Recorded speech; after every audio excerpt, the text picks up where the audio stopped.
سؤال تاني مهم يا احبائي، برضو من حوامل كتير. يا ترى ايه هو دوبلر الحمل من الاول بقى، لان واضح ان الموضوع بيتسأل كتير، وانا كنت بقول استعمالات الدوبلر، فهنقول ايه هو دوبلر الحمل اصلا.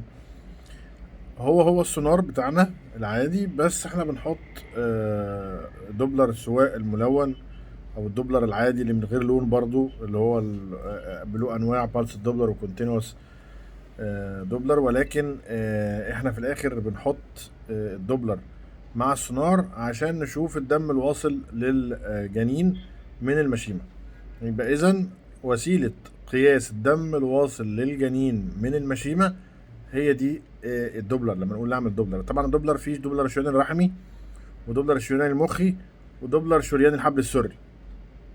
فالدوبلر لازم يتعمل فيه كل الحاجات دي. ده باختصار كده قصة الدوبلر، وتتضمن بقى المية اللي حوالين البيبي والمشيمة ووظائفها ووزن الجنين وكل حاجة.